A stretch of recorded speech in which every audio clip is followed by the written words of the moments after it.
decided to join us today. We've got an incredible training called The 6 Laws of Church Growth ready for you today.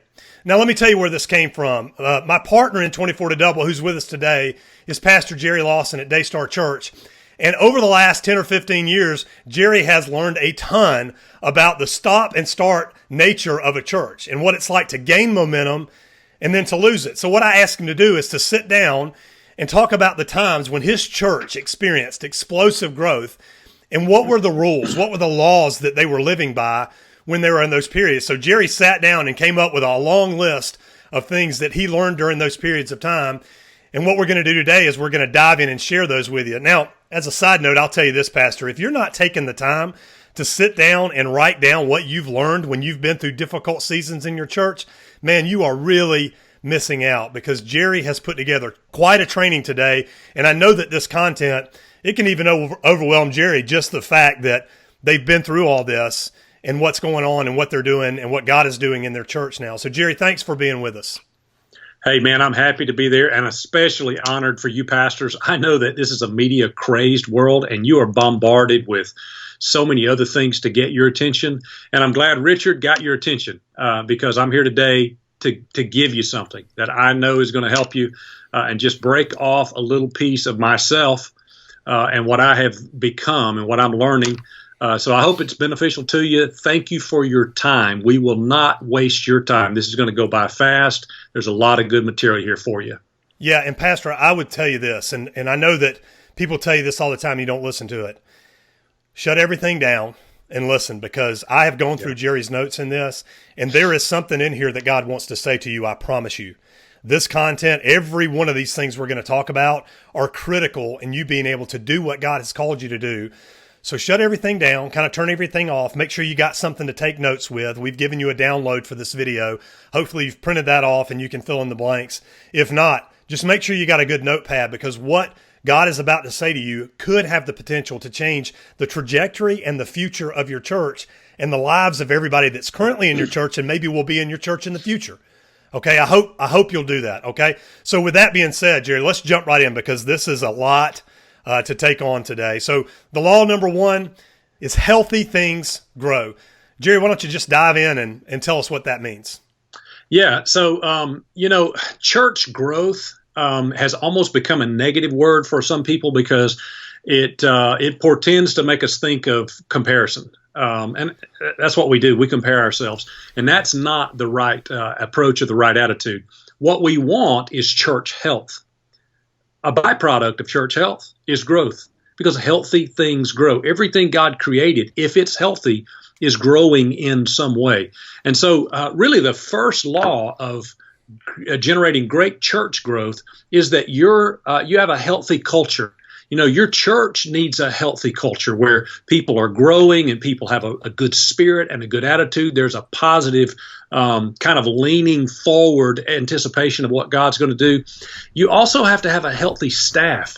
It's very important that your team, whether they are volunteer or paid staff. Richard talked about our church's journey. I went from my church had 1 employee, and I wasn't quite full-time in terms of my paycheck, to now, we have about 50 employees. So, and we've still got way more volunteers than we'll ever have employees. And so that team has to be healthy. So if you're overworking some of your team members, if you're running someone into the ground, I know the tendency is when you've got someone who's faithful and someone you can depend on, the tendency is to lean on them. But let me tell you, in the long run, you're going to want people who are there for you. And one of the things that we've learned here at 24 to Double and at Daystar Church is that when people leave the dream team or they stop volunteering, they don't go back to the pew, they go out the door, because they're embarrassed. They felt like they were a part of a brotherhood. The other team members, they're counting on each other. And if they've got this overworked, overrun feeling, they're uninspired and they've forgotten the why of what's going on. All they're doing is the what.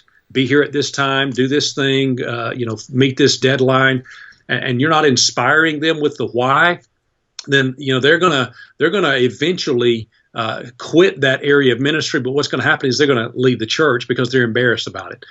So you want a healthy core of people serving. You also need a healthy system. If your system is, hey, we're going to bring in a big band or a big group or have some big event every other month, and that's the entire way your church is growing, well, that's not healthy.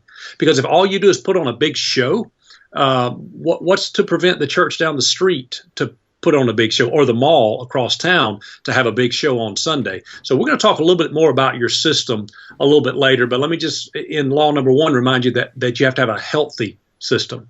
Another thing about having a church health is setting high standards for your team.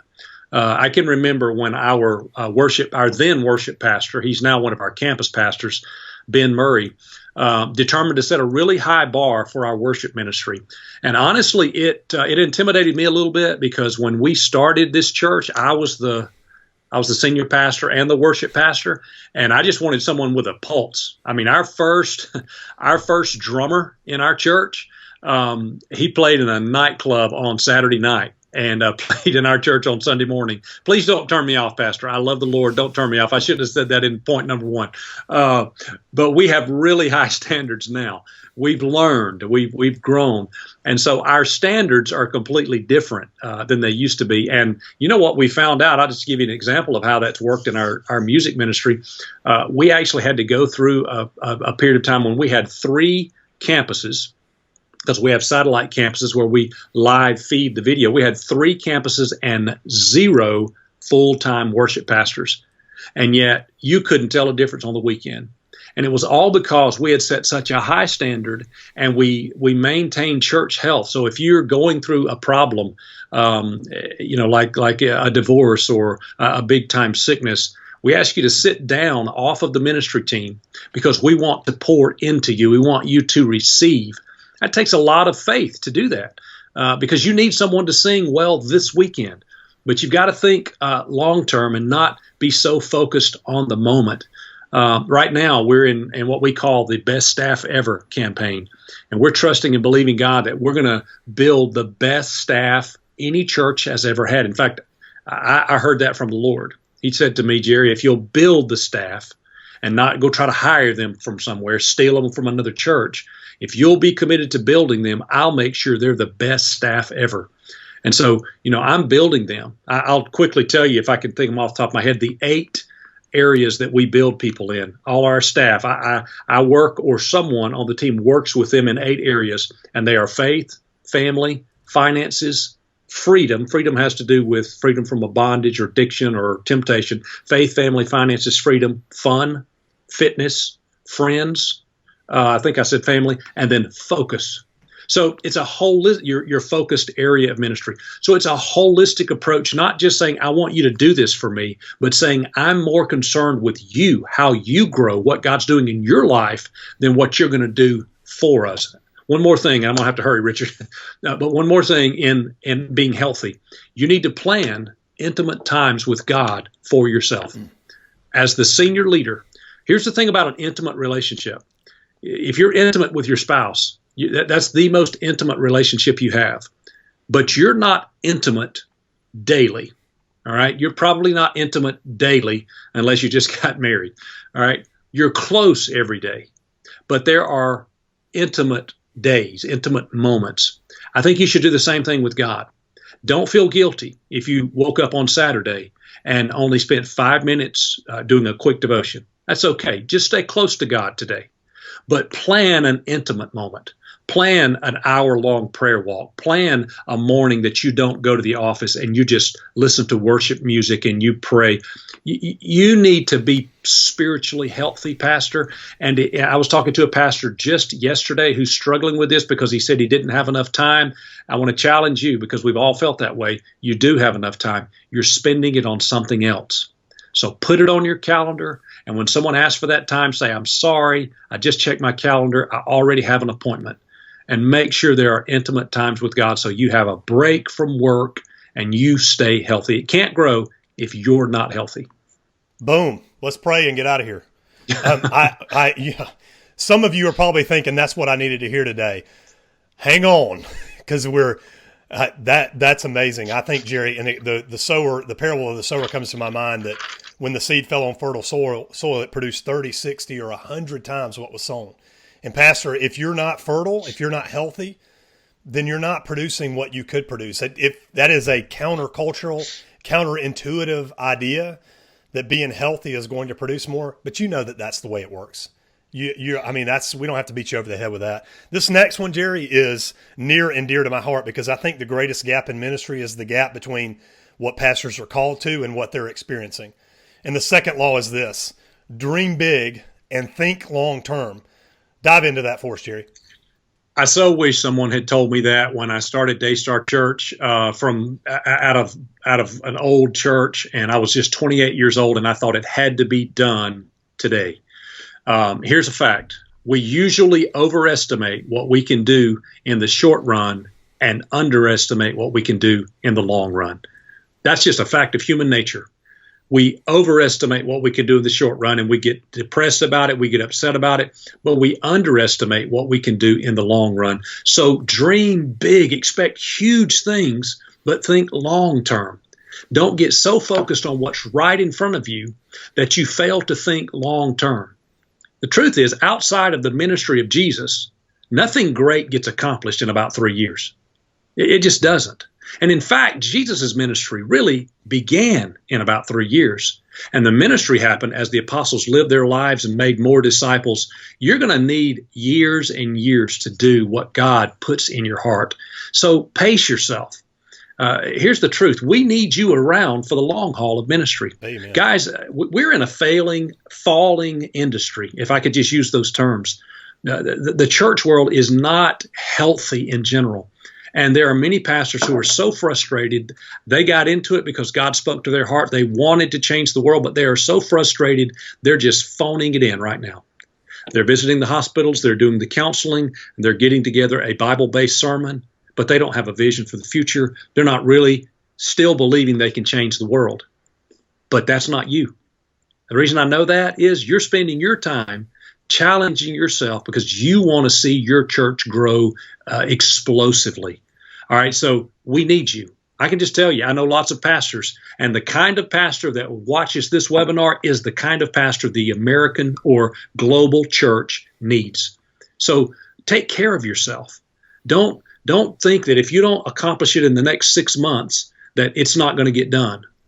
You know, one of the ways you dream big is to think long-term and build a healthy vision. Now, everybody knows this. Habakkuk chapter 2 says, make that vision big, put it on a billboard, one translation says, so that everyone may run to it. I'm not telling pastors anything they don't know. Habakkuk 2, write the vision. But did you ever think about what precedes Habakkuk 2? Well, it's Habakkuk 1. You know what Habakkuk 1 says? The burden of God to Habakkuk. So here's the simple lesson. Burden precedes vision every time.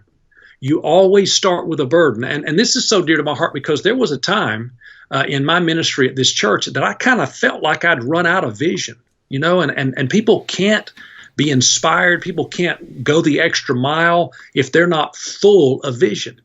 And so I thought to myself, maybe I'm done. And God shared with me that a vision is birthed out of a burden. And I said, well, I got a boatload of burden. I mean, I thought about, I'm raising daughters. I have 2 daughters. And I thought about all the single moms I talked to and how many mistakes they have made in choosing a husband and dating and all that stuff. And my mind went over all the things that are wrong in my community that God's word will correct. And out of that birthed an amazing burden and an amazing vision. And so it's easy for me to think long term because the vision God has given me for our community, North Alabama, where all of our campuses are, is community transformation through the love and power of Jesus. How long does it take to transform an entire region of a state? It'll certainly take my whole life. It's huge, and I have to think long term. So you make it huge. Make your vision huge so everyone around you could be hungry for it. Think long term. Jerry, dive into a little bit. What was the vision again? Community transformation through the love of Jesus Christ? Through the love and power of Jesus Christ. Hey, yeah, Pastor, if you can't spit it out like Jerry just did, you need to work on it because it's part of... Not only that, Richard, sorry to interrupt you, not only that, If you can spit it out, you probably still need to work on it, because the real test is, can someone who's just now started serving as an usher, like he's been ushering for 1 week, can he spit it out? Because if he can't spit it out, then it's not clear enough. I promise you right now, go Google Daystar Church, phone the number and ask for any extension and ask them, what's the mission statement of Daystar Church? Everybody can say it, or they're brain dead and we'll fire them. All right.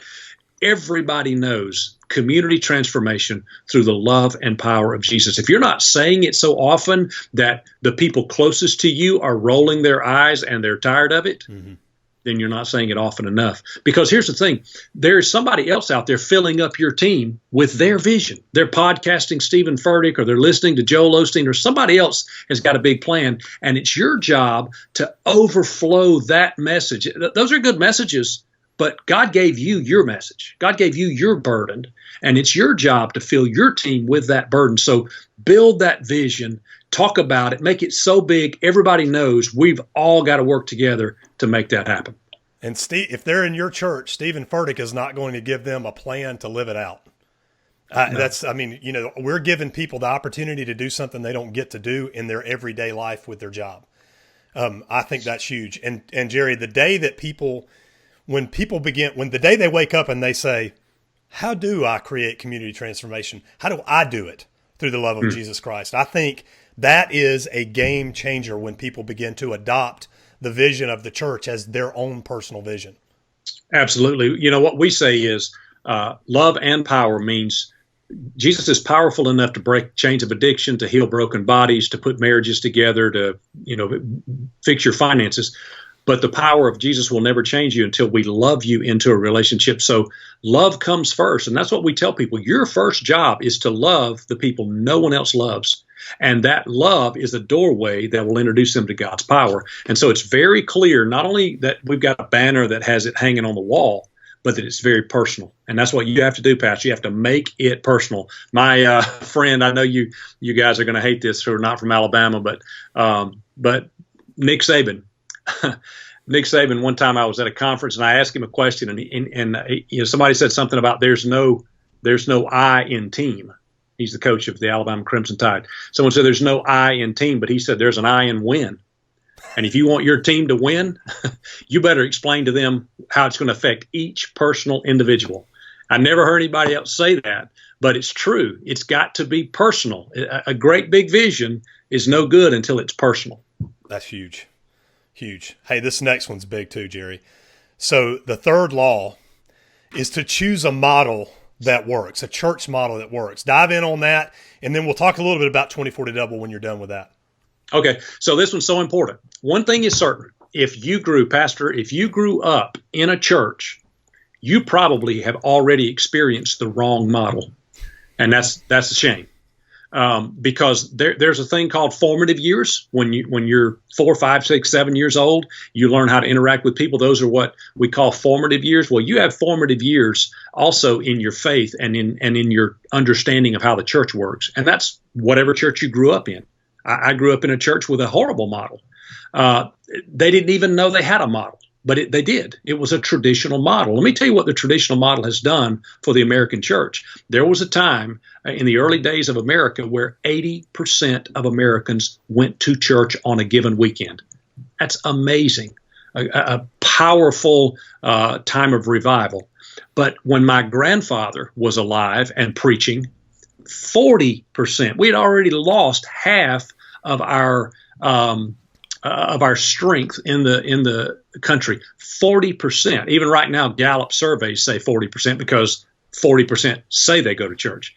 But when you currently do statistics and do attendance, somewhere around 20% today go to church on a given Sunday. Now that went from 80 to 40 to 20, and by the year 2050, it's estimated that 11.6% of Americans will be in church on a given Sunday. So it is, if this were the stock market, people would be jumping off the top of buildings in New York City, okay? Our industry, if I could say it that way, our expanse, our reach in our country is failing, and that's because the way we do church is poor. It's just not done well. And most pastors do what they do because that's the way they always saw it. So you need to start asking. I'm not saying to throw out anything. Don't go home and say, well, we got to change it all. But just ask yourself, why do we do this? Why do we dedicate babies? I asked myself that question, and we totally changed it. We changed how we did it, and I changed how I focused on it. And I explained to our people that dedicating babies would transform our community. And we started doing it in a way that it would, and we explained what it did, but it changed the way we did all that. Why do we have Sunday school? Why do we have small groups? Why do we have church on Sunday night and quarterly fifth Sunday singings and fellowships? Why do we do Christmas plays? Why do you do a summer VBS? Why do you do 3 songs, an offering, a sermon, and a prayer? Why do we greet the way we do? Why do we market the way we do? Or why don't we market at all? Well, all of those things are just, most of that was just handed to you. That's the way it was always done, and that's the way you do it now. And here's what I believe: 99% of the 350,000 churches in America need to change their model. I believe it, and it'd be hard for anyone, Richard, for anyone to argue with me, because the statistics prove that something is wrong.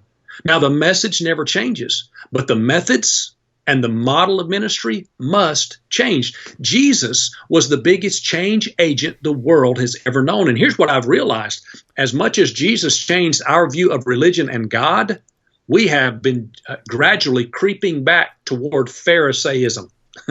And so you need to back away and say, why are we doing every single thing we're doing? Who are we as a church? Embrace a church-wide vision, and is every single thing we're doing leading us closer to that vision we say we want, or is it causing us to drift farther away from that vision? So there is a model out there for you.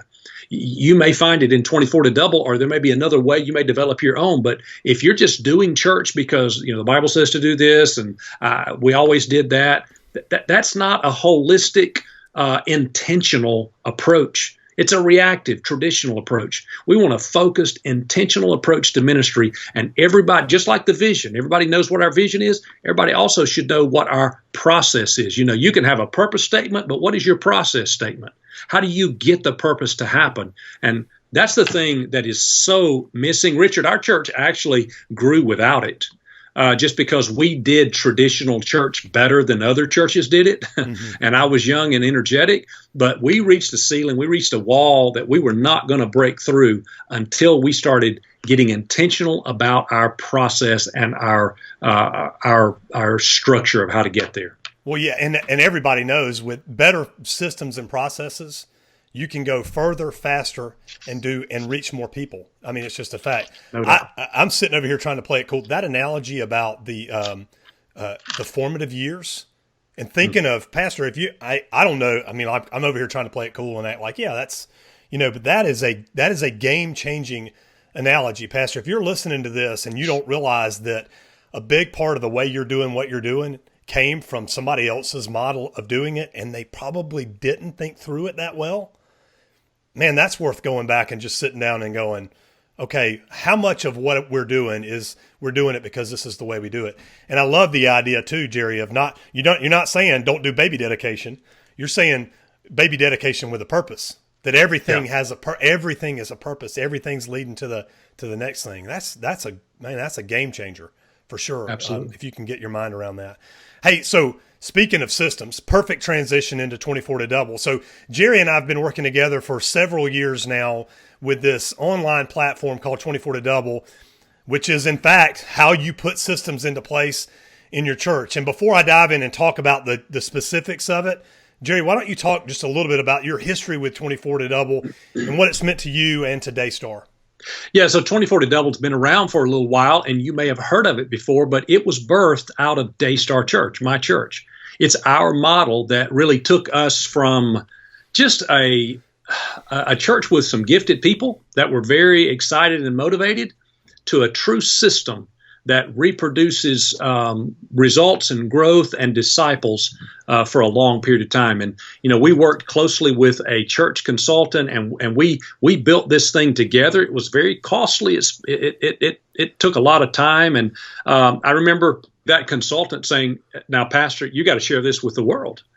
And so because most churches couldn't afford to hire him like we could several $1,000s a month to bring him in and work with our team. He said, let's build this thing in a way that we can share it with other people. And basically that's where 24 to Double came from. We said we want to teach churches to double their ministry effectiveness in 24 months and take them step by step through every part of that process and how it works. And so we're, you and I, Richard, we're the only people.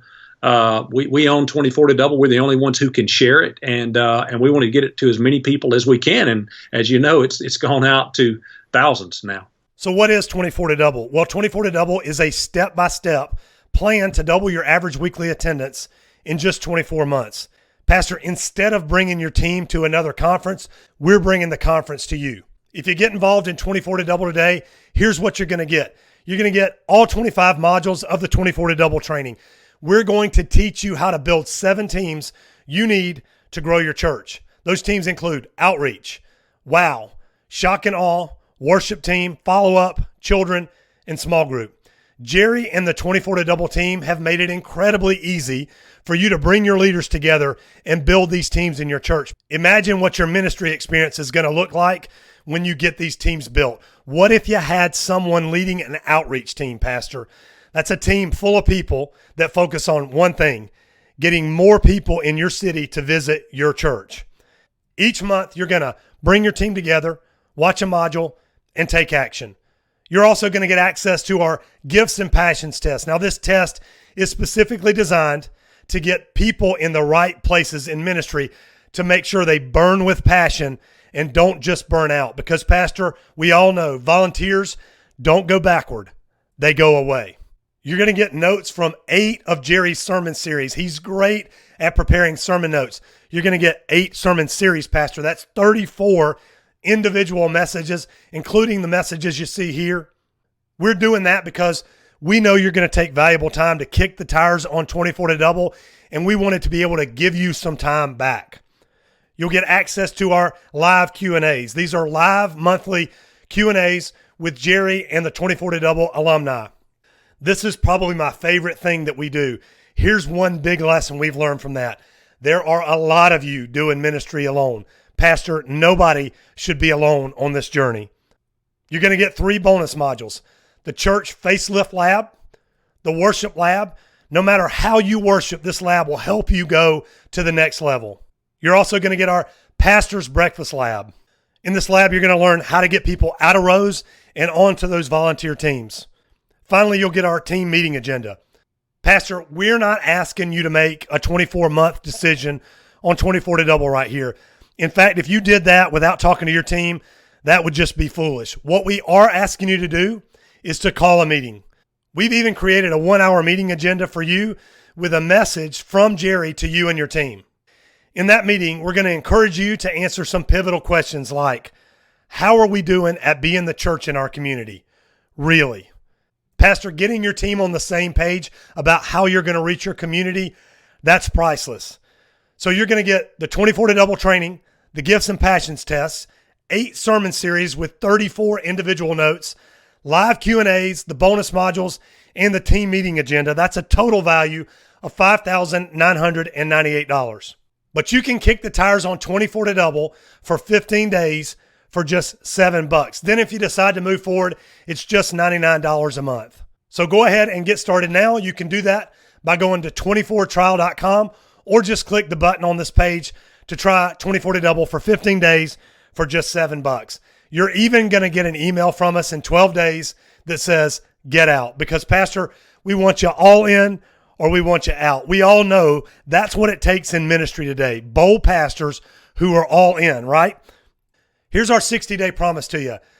For 60 days, we've got a money-back guarantee, no questions asked. If 24 to Double is not right for you and your church, just let us know. We'll refund your entire investment. There's no contracts, and you can cancel anytime. So head over to 24trial.com now or just click the button or the link on this page and try it for 15 days for just $7.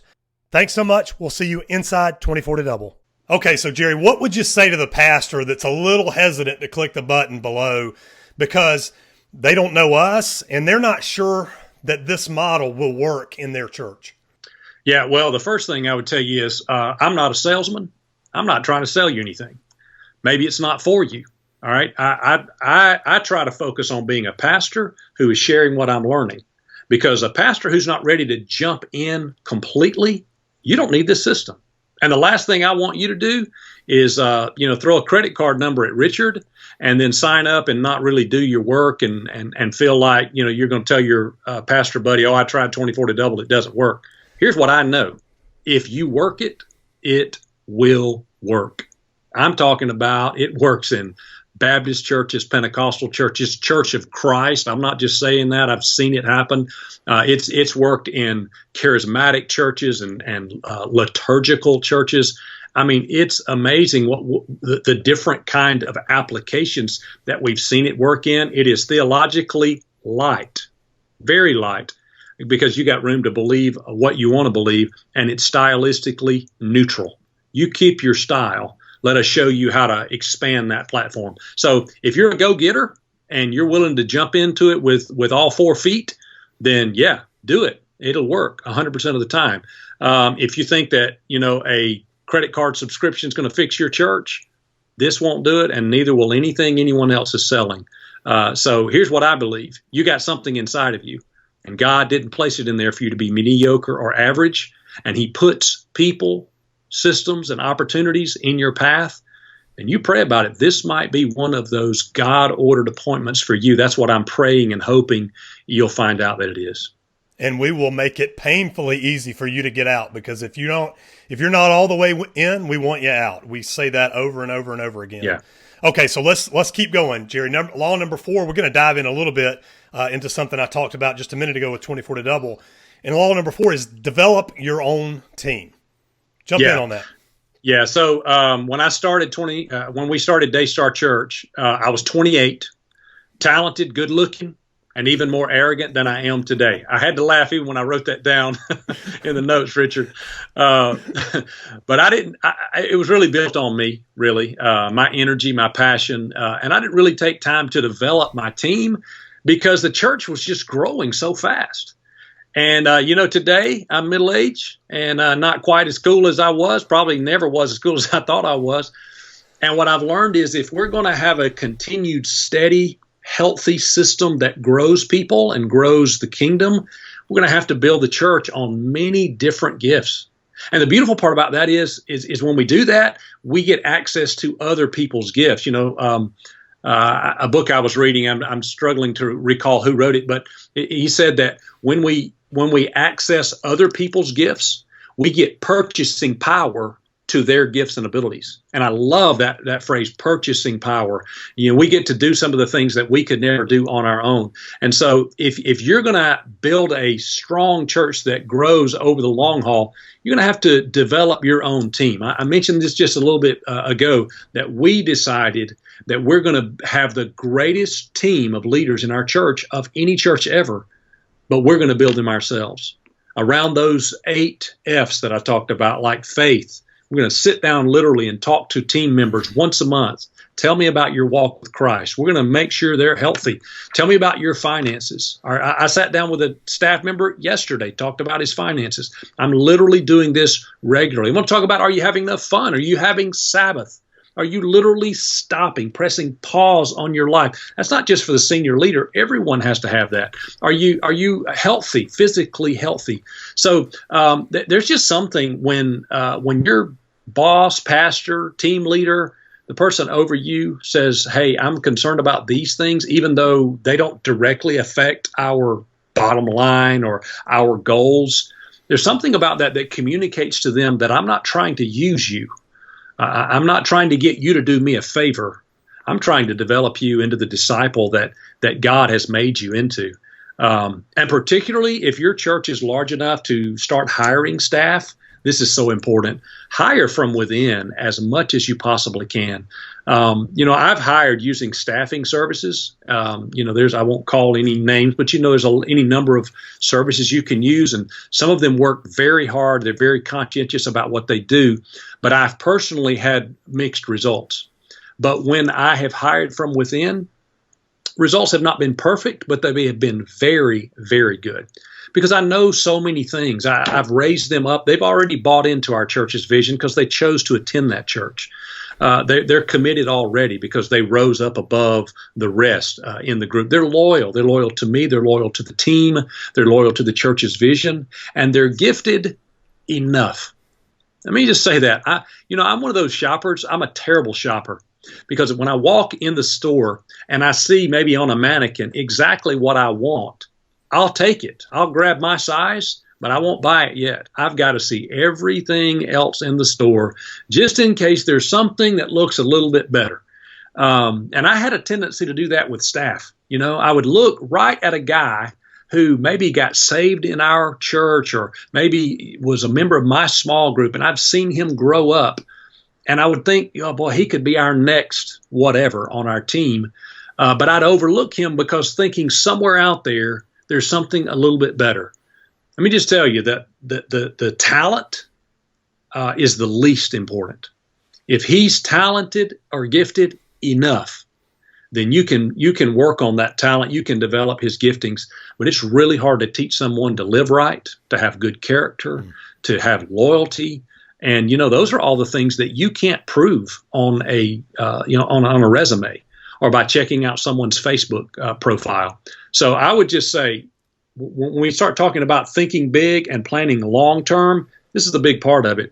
Build your own team. Make up your mind that your next great staff member, great team member, great leader, great volunteer is already in your church. One last thing, don't overlook the fact that he might be in children's church right now, or he might be in the youth group right now, because we're going to think long term.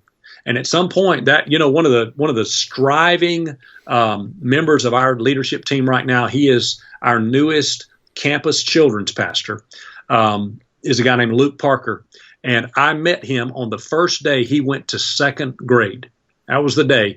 I was walking my first grader up, and his dad, who didn't go to our church yet, was walking his second grader up. That's how long he's been a part of our church. And I've been investing in him, and our system, our whole church has been investing in him for all those years. And now today, he's going to graduate Daystar College, which is a full 4-year ministry degree. He's going to graduate in the next month, and he's already on full-time staff. So we have to build our own team, Richard. Man, that is huge. Jerry, I lead a high school group right now with 2 guys that were in my last high school group. They're both 20 years old, and I'm grooming them for positions with us in the future. And the interesting thing about me and about this guy that you're mentioning right here, when that guy thinks about church, he thinks about Daystar. Yeah. Right. And so the model that he has for church is your model. And it just blows my mind that my daughter, when she thinks about church, she thinks about North Point.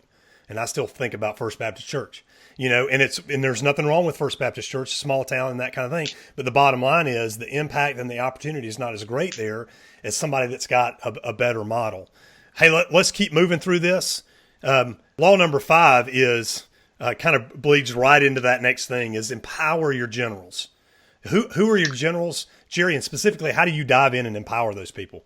Okay, so the first thing you have to do is answer that question. Who are my generals? Who is going to lead my troops onto battle? And so if you'll develop a vision, we talked about that, cast that vision with clear communication and regularly cast it, then God will always give you people who will carry your vision, okay? And those are the generals. Those are the people that you have to empower.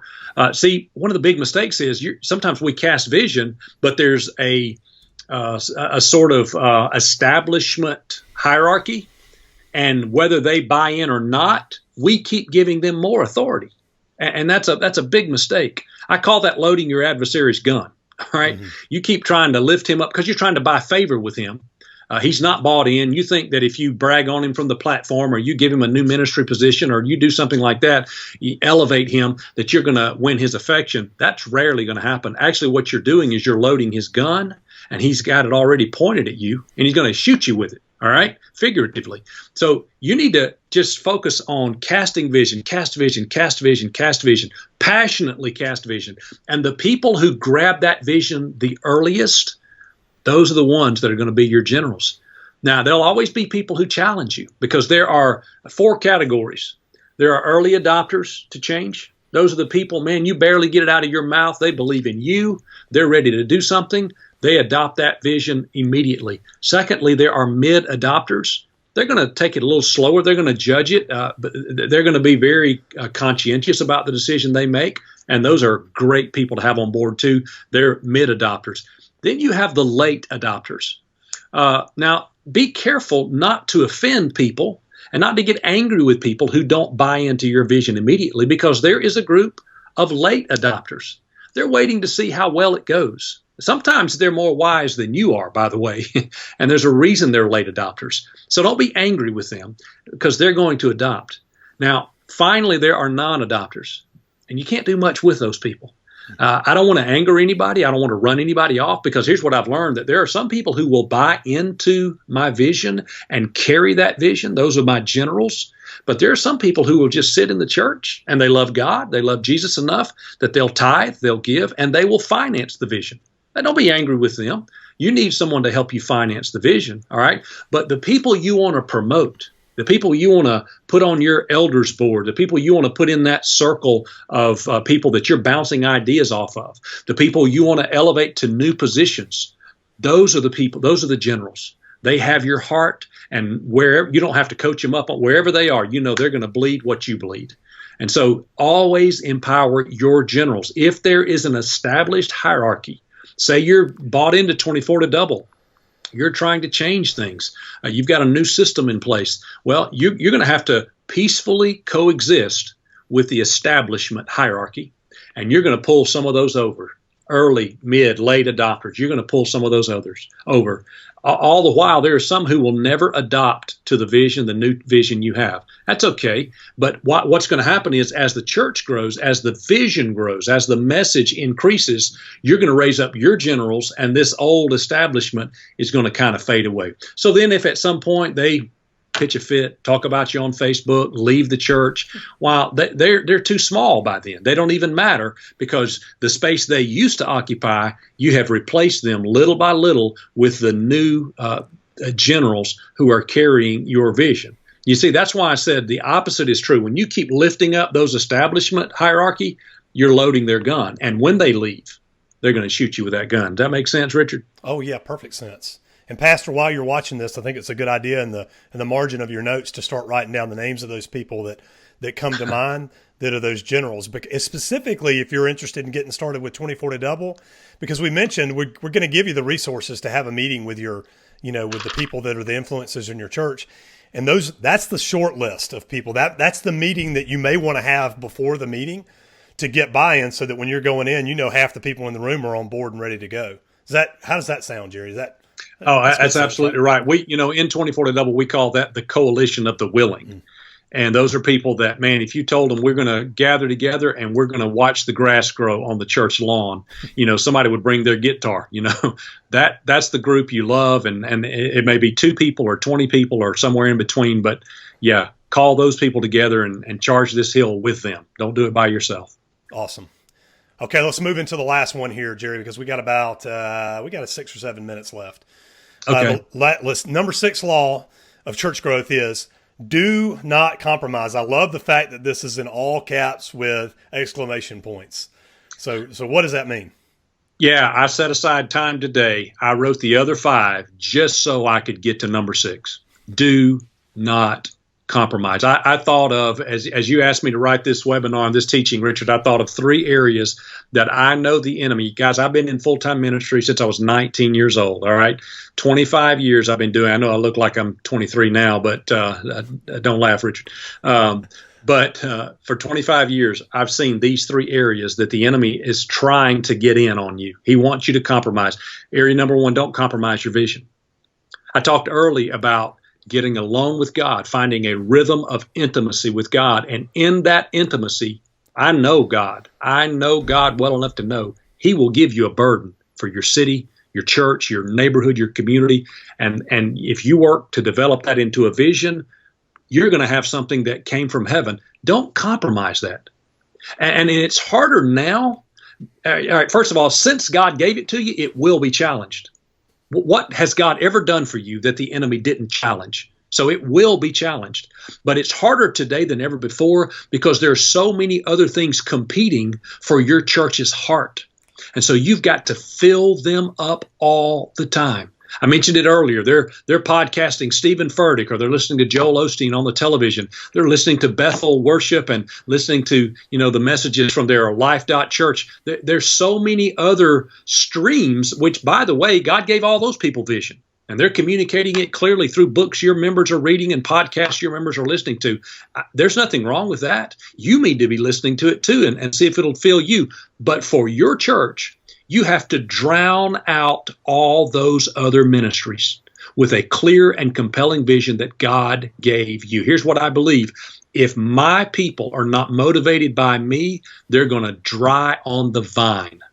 Now, you can call that arrogant if you want to. I am not counting on Stephen Furtick and Craig Rochelle to fill my team up.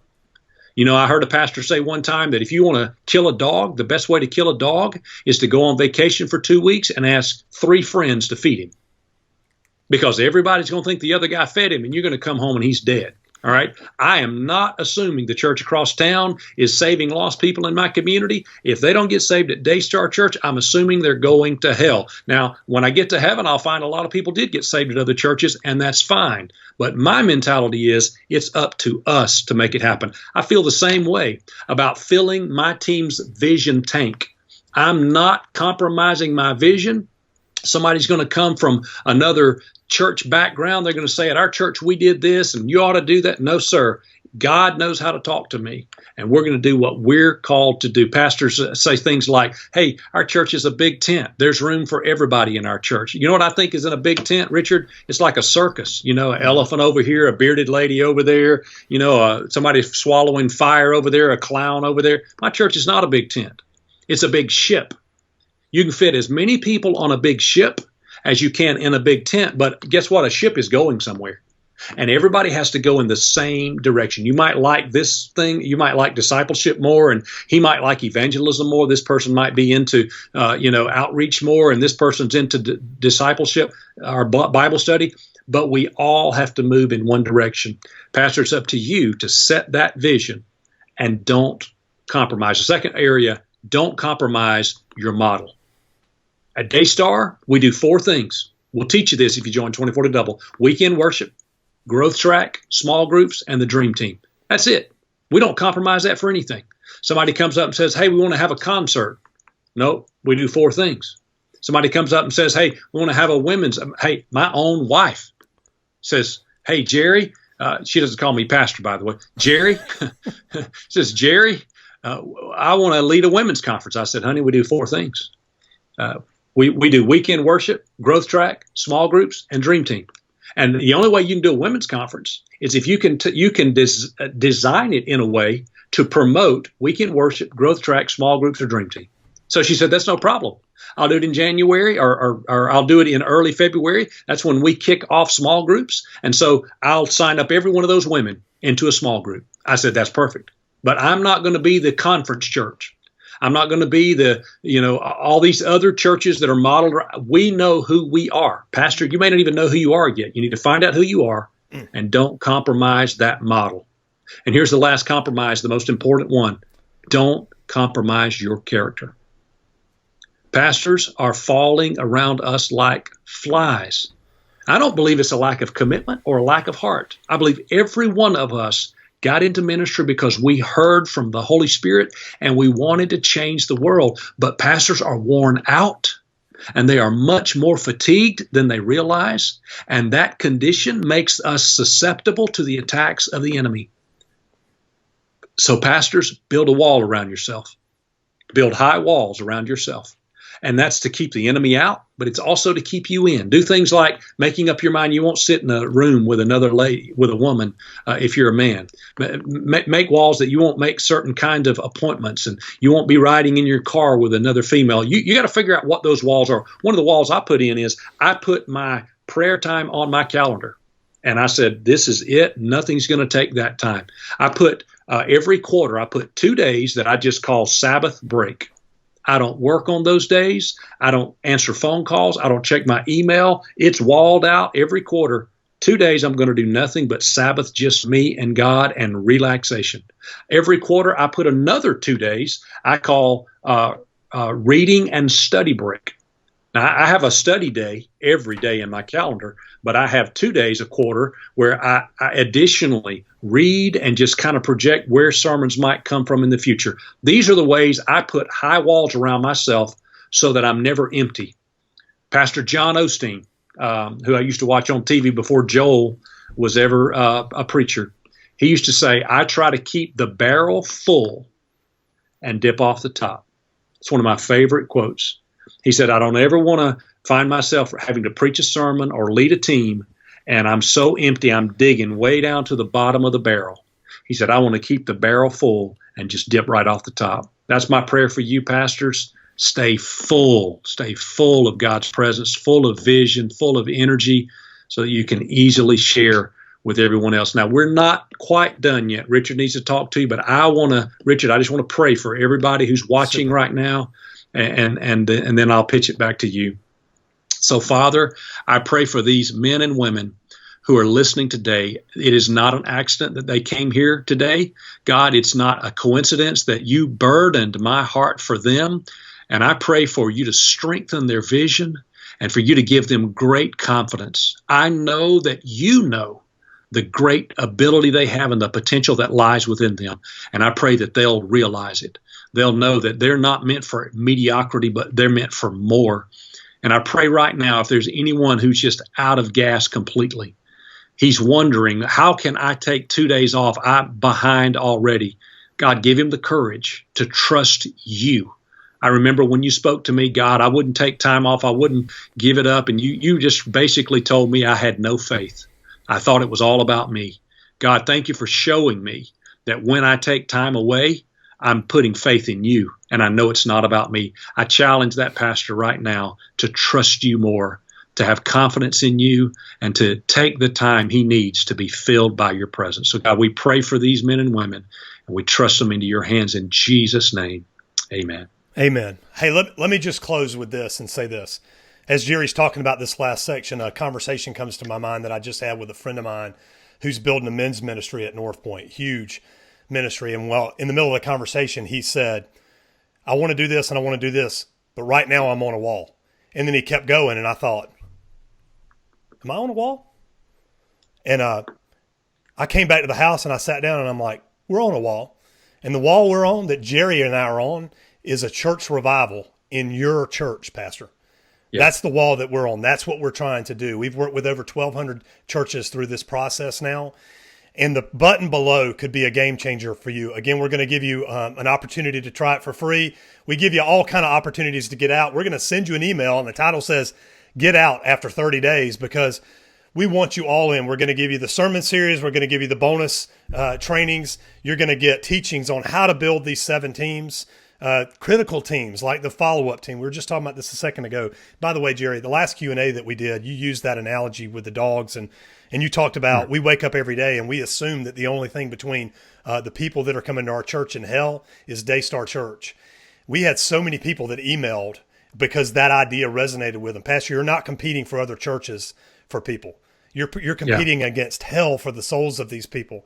So having a way to get them there and to follow up, it's critical. So all you got to do to kick the tires on this is click the button below. You're going to get emails from us. If you have questions, send us emails. We do live Q&As once a month with all of our members. You can jump on there and ask questions. We've answered a lot of those in the training. But if this is resonating with you and you think there's any idea that this will be the right thing for your church, try it out. I promise you, if it doesn't work, it won't cost you anything. You'll get some great questions out of it and an incredible experience. Jerry, thanks for taking the time. This was when I read through these notes, I knew this was going to be good, but I did not envision myself sitting here taking notes and writing things down for myself all the way through. We could repurpose this for any business in the world. It's just great stuff. So thank you for that. My pleasure, guys. I've enjoyed being with you. Thanks.